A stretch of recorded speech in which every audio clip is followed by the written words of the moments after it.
Welcome to Unit 4 of this course.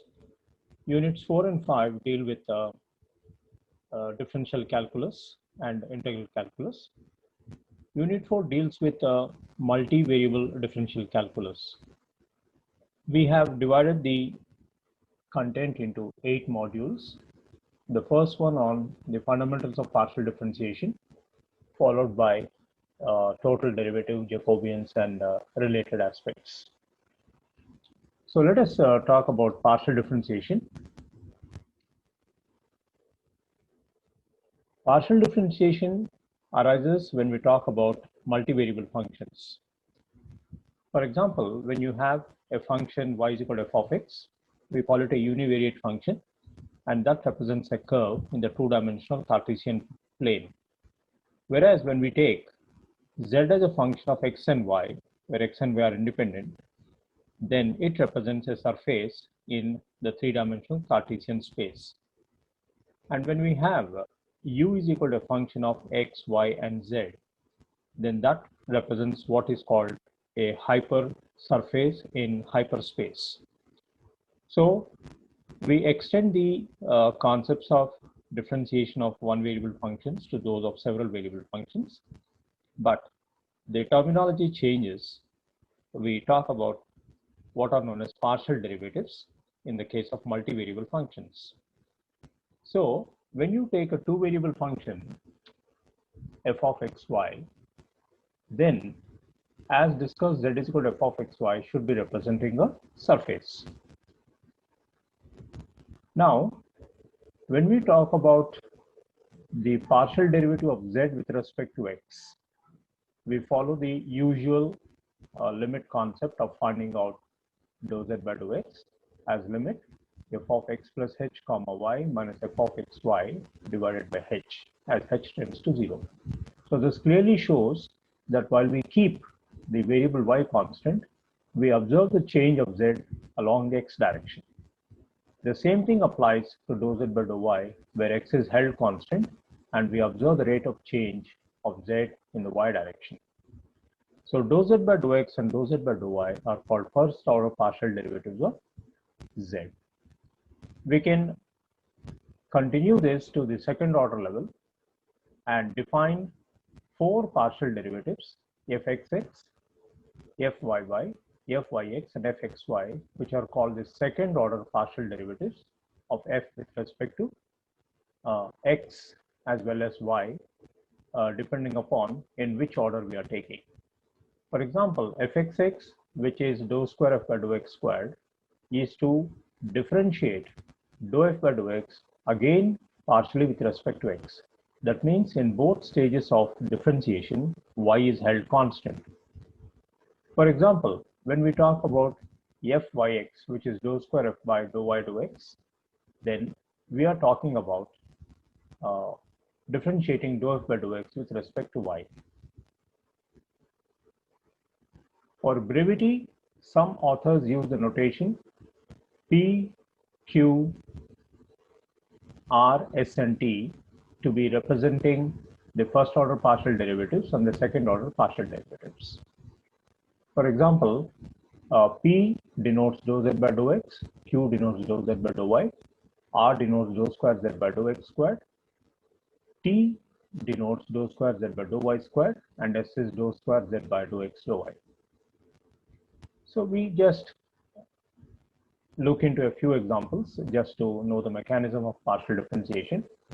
So there is a two variable function z is equal to e power ax plus by into some function of ax minus by. So let us compute dou z by dou x, dou z by dou y, and check whether b times dou z by dou x plus a times dou z by dou y is 2ab times z. So when we talk about dou z by dou x, we invoke the product rule of differentiation partially with respect to x. So that is how you see the first line dou z by dou x is computed. Similarly, we talk about dou z by dou y, where again we apply the product rule of differentiation with respect to y. Once dou z by dou x and dou z by dou y are available, you multiply dou z by dou x with b and dou z by dou y with a and add because that constitutes the left-hand side of what we want. So after doing this operation and removing the cancellation terms, we are left with the simple result 2ab times z, where z stands for e power ax plus by into f of ax minus by. The second example has to be understood properly in terms of its notation. Here u is a function of three variables x, y, and z, a logarithmic function, and we are to establish dou by dou x plus dou by dou y plus dou by dou z whole squared into u is equal to minus 9 times x plus y plus z whole power minus 2. One has to understand that dou by dou x plus dou by dou y plus dou by dou z is an operator. So that operator whole square means should be applied twice. So let us begin with considering u is equal to log of x cube plus y cube plus z cube minus 3xyz, and then we find out dou u by dou x first, then dou u by dou y, and dou u by dou z. So dou u by dou x can be easily seen as 1 by x cube plus y cube plus z cube minus 3xyz multiplied by the partial derivative with respect to x. So that gives us 3x squared minus 3yz on the numerator. Because of the symmetry of the function, dou u by dou y and dou u by dou z can be reproduced without difficulty. Now you take the sum dou u by dou x plus dou u by dou y plus dou u by dou z, and then you can do a little bit of simplification by factoring the denominator. The well-known factorization of x cube plus y cube plus z cube minus 3xyz reduces dou u by dou x plus dou u by dou y plus dou u by dou z to 3 by x plus y plus z. Now you operate dou by dou x, dou by dou y, and dou by dou z on u again, because we have to do it twice, and then we get this very simple results, and then just add them up and you get minus 9 times x plus y plus z whole power minus 2. So except for the repeated application of the partial derivatives, there is no complexity in this problem.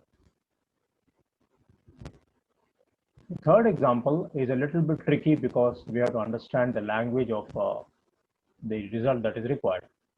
Now we have a three variable function x power x into y power y into z power z is equal to constant, and we are supposed to establish dou square z by dou x dou y is minus times x log ex whole inverse at the location x is equal to y is equal to z on the surface. Now when you look at dou square z by dou x dou y, the implication is that z is a dependent variable and it depends on x and y. So x and y are independent variables. Therefore, z happens to be the dependent variable. Students are aware of the power of the logarithmic function. So you apply the logarithm, and then you get z log z is equal to log c minus x log x minus y log y. So differentiate partially with respect to x, and you'll have to apply the product rule of differentiation on the left hand side. You get dou z by dou x into log z plus z times 1 by z dou z by dou x is equal to minus 1. Again, you've got a product rule to be applied for minus x log x. So you get that right hand side, from which you can extract dou z by dou x. Dou z by dou x into 1 plus log z is equal to minus of 1 plus log x. Now this has to be differentiated again with respect to y. So when you do that, again applying the UV rule, you get dou square z by dou x dou y, keeping 1 plus log z constant, then keeping dou z by dou x constant and differentiate 1 plus log z to get 1 by z dou z by dou y, because we are differentiating with respect to y. And then carefully separate out dou square z by dou x dou y to get minus 1 by log ex into 1 by z into dou z by dou x into dou z by dou y. Finally, at the location x is equal to y is equal to z, you get dou square z by dou x dou y is equal to minus of 1 into 1, because 1 into 1 comes from dou z by dou x and dou z by dou y at x is equal to y is equal to z. So you get minus 1 by x into log ex. So just take the denominator to the numerator and apply the inverse symbol. And this is how we get dou square z by dou x dou y is equal to minus times x log ex whole inverse. So the important message in this problem is that we have z as a function of x and y. Therefore, we must not forget that message. The next example is important because we are establishing dou square u by dou x square plus dou square u by dou y square is equal to 0, which is called a Laplace's equation for the function u is equal to tan inverse 2xy by x squared minus y squared. There are several ways of doing this problem. One is to use polar coordinates. X is equal to r cos theta, y is equal to r sin theta. So therefore, we will have with this transformation x square plus y square is equal to r square and theta is equal to tan inverse y by x. So the function u reduces to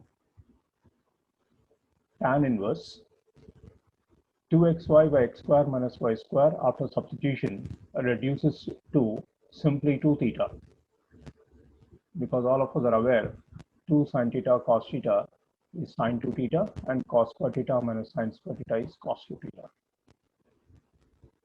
So dou u by dou x can be computed, dou u by dou y can also be computed.